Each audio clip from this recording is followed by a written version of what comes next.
অনেক দিন পর আজকে হচ্ছে চিকেন ফ্রাই করলাম, বেশ মজাই লাগলো। হ্যালো এভরিওয়ান, নমস্কার সবাইকে। কেমন আছেন সবাই? এই তো চিকেন ফ্রাই করবার জন্য চিকেনটাকে ছোট ছোট পিস করে কেটে ধুয়ে রেডি করে নিয়ে এখন হচ্ছে মশলাগুলো মেখে দিচ্ছি। দিয়ে দিয়েছি একটুখানি লবণ, একটুখানি মরিচের গুঁড়ি, আর সাথে একটুখানি দিয়ে দিচ্ছি ধনে আর জিরার গুঁড়া। তো এগুলো দিয়ে তারপর হচ্ছে এখানে দিয়ে দিব আদা রসুন আর পেঁয়াজের হালকা একটু পেঁয়াজ দিয়ে মানে পেস্ট, ওই পেস্টটা দিয়ে সুন্দর করে কিছুটা সস দিয়ে নেবো। এখানে সসটা দিলে টেস্টটা একটু বেড়ে যায়। তো কিছুটা সস দিয়ে এখন এই যে সুন্দর করে মেখে নেব।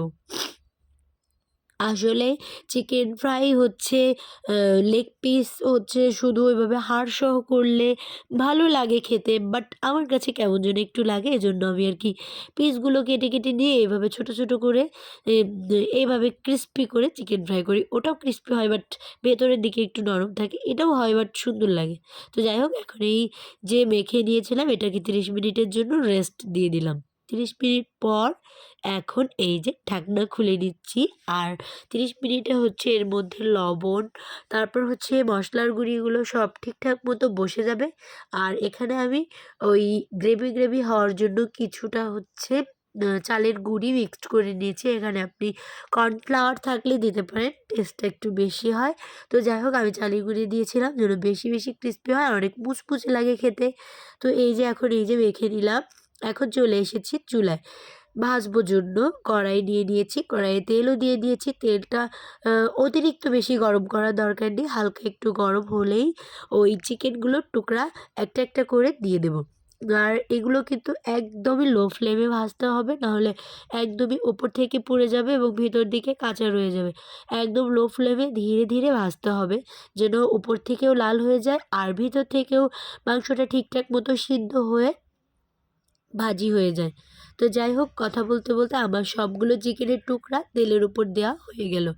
এখন এই যে অপেক্ষায় থাকবো চিকেনগুলো ঠিকঠাক মতো ফ্রাই হওয়া পর্যন্ত। চিকেনের টুকরাগুলো এরকম লো ফ্লেমে আস্তে আস্তে করে একদম লাল লাল করে ভেজে নিলে কিন্তু খেতে বেশ টেস্টি লাগে। এই জন্যই আর কি। আর আমার ভাগ্নি খুবই পছন্দ করে চিকেন ফ্রাই, যে জন্য আমি হচ্ছে চিকেন ফ্রাইটা করি, ওরা আসলেই মাঝে মাঝে চেষ্টা করি। তো কথা বলতে বলতে আমার চিকেন ফ্রাইয়ের ভাজাটাও কিন্তু প্রায় শেষের দিকে। আর আপনারা কে কে চিকেন ফ্রাই পছন্দ করেন আর আমার মতো এইভাবে বানান, অবশ্যই তা তো জানাবেনই। সাথে কে কে আমার এই চিকেন ফ্রাইটা পছন্দ করেছেন তাও জানাবেন। তো এই তো আপনাদের সাথে কথা বলতে বলতে চিকেন ফ্রাই রেডি। এখন হচ্ছে কড়াই থেকে নামিয়ে নিব। আর চিকেন ফ্রাই কিন্তু সস দিয়ে খেতে বেশ টেস্টি লাগে। এখন এই যে সবগুলো চিকেন নামিয়ে নিচ্ছি। আর ঠিক যেরকম দেখছেন এইভাবেই কিন্তু লাল লাল করে ভেজে নিতে হবে, না হলে ভিতরের দিকে কাঁচা থাকবে আর খেতে তেমন টেস্টি লাগবে না। তো এই যে আমার চিকেন ফ্রাইটা কিন্তু ভীষণ টেস্ট হয়েছিল, কি বলবো, মিথ্যা নয়, একদমই সত্য। আর এখন এই যে আমি বললাম না সস দিয়ে খেতে টেস্টি লাগে, এই জন্য কিছুটা সস প্লেটে নিয়ে নিচ্ছি ওদেরকে দেবো জন্য। আর সাথে আমি দিদি আমরা সবাই চিকেন ফ্রাইটা খেয়েছিলাম। দেখুন এত পরিমাণ লোভনীয় হয়েছিল কি বলবো। এখন এই যে নিয়ে যাচ্ছি আমার ভাগ্নির জন্য।